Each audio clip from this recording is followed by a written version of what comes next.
ఈ సార్వత్రిక ఎన్నికల ఫలితాలు జూన్ 4న వెలువడనున్నాయి. ఏపీతో పాటుగా దేశవ్యాప్తంగా సార్వత్రిక ఎన్నికల ఫలితాలు కూడా అదే రోజు వెలువడతాయి. అయితే కేంద్రంలో హ్యాట్రిక్ కొట్టాలని బీజేపీ, ఈసారి ఎలాగైనా అధికారంలోకి రావాలని కాంగ్రెస్ మరోవైపు గట్టి పట్టుదలతో ఉన్నాయి. అయితే ఫలితాలు ఎలా ఉండబోతాయోనన్న అన్ని పార్టీల్లోనూ వ్యక్తమవుతోంది. మరోవైపు జాతీయ స్థాయిలో ఈసారి ఎన్డీఏ కూటమికి తగినన్ని సీట్లు లభించే అవకాశం లేదని పలువురు సెఫాలజిస్టులు చెబుతున్నారు. దీంతో ఇండియా కూటమి అధికారం చేపట్టేందుకు వ్యూహాలు రచిస్తోంది. సీట్లు తక్కువ వస్తే ఏం చేయాలి, ఎవరెవరిని తమవైపు తిప్పుకోవాలి అని ముందుగానే వ్యూహరచన చేస్తుంది ఇండియా కూటమి. ఏపీలో టీడీపీతో బీజేపీ జతకట్టడంతో ఇండియా కూటమి చూపు జగన్పై పడినట్టు తెలుస్తోంది. సోనియాగాంధీ చూపు ఏపీ వైపు పడింది. ఏపీలో అధికార వైసీపీతో పాటు విపక్షంలో ఉన్న పార్టీలకు సైతం కాంగ్రెస్ పార్టీ గాలం వేసేందుకు ప్రయత్నాలు చేస్తోంది. తమతో కలిసి వచ్చే పార్టీలను కలుపుకొని కేంద్రంలో ఇండియా కూటమి ప్రభుత్వాన్ని ఏర్పాటు చేసే దిశగా అడుగులు వేస్తోంది.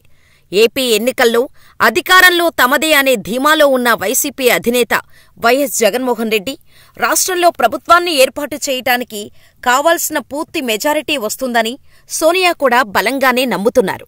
జగన్ ప్రభుత్వం రాకపోయినా కొన్ని సీట్లయితే ఇండియా కూటమికి కలిసి వస్తాయనే ఆలోచనలో కాంగ్రెస్ ఉన్నట్టు తెలుస్తోంది.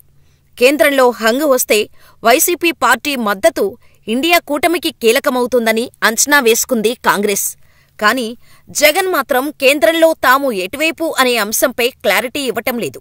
అయితే వైసీపీ వర్గాలు మాత్రం కేంద్రంలో తమ పార్టీ ఎవరికి మద్దతు ఇవ్వాలనే అంశంపై వైఎస్ జగన్మోహన్ రెడ్డి ఇంకా ఎలాంటి నిర్ణయం తీసుకోలేదని చెబుతున్నాయి. ఈసారి వైసీపీ గెలిచి ఎంపీ స్థానాలు ఎక్కువగా గెలుచుకుంటే ఖచ్చితంగా కేంద్రంలో ఎవరు అధికారంలోకి వచ్చినా జగన్ కీలకం అవుతారు. అందుకే కాంగ్రెస్ పార్టీ వైసీపీతో రాయబారాలు చేస్తుందని తెలుస్తోంది.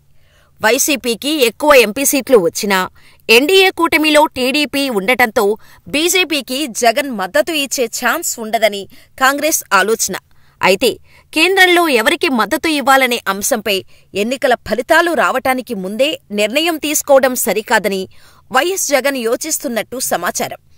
భవిష్యత్తులో ఏపీ ప్రభుత్వానికి కేంద్రం నుంచి పెద్ద ఎత్తున సాయం అందాల్సి ఉందనే భావనలో ఉన్న జగన్ కేంద్రంలో ఎవరు ప్రభుత్వం ఏర్పాటు చేస్తే వారితోనే కలిసి చేయాలని అనుకుంటున్నట్టు తెలుస్తోంది. అందుకే కాంగ్రెస్ బీజేపీల్లో ముందుగానే ఒకరికి మద్దతు ఇవ్వటం కరెక్టు కాదని జగన్ నిర్ణయం తీసుకున్నట్టు సమాచారం. 400 సీట్ల గెలుపు లక్ష్యంతో బరిలోకి దిగుతున్న బీజేపీకి దక్షిణాదిలో ఎంపీ సీట్లు కీలకం కాబోతున్నాయి.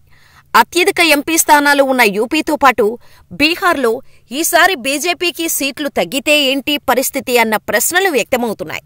ఉత్తర, పశ్చిమ, తూర్పు ప్రాంతాల్లో గత ఎన్నికల్లో బీజేపీకి అత్యధిక స్థానాలు దక్కాయి. కానీ ఈసారి అక్కడ సీట్లు తగ్గే అవకాశం లేకపోలేదన్న వాదనలు ఉన్నాయి. అలాంటి తరుణంలో బీజేపీకి దక్షిణాది రాష్ట్రాల్లో ఎంపీ స్థానాలు కీలకమవుతాయి.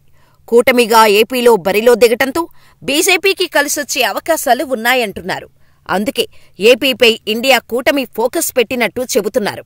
ఇందులో భాగంగా కాంగ్రెస్కు చెందిన కేంద్ర మాజీ మంత్రి చింతామోహన్ ఈసారి గెలవబోయే ఎంపీలకు కీలక ఆఫర్ ఇచ్చారు.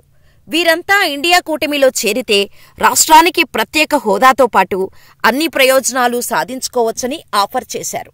అయితే జూన్ 4 తర్వాత అధికారం ఎవరిదో తేలిన తర్వాతే జగన్ ఈ విషయంపై స్పందించే అవకాశం ఉన్నట్టు తెలుస్తోంది.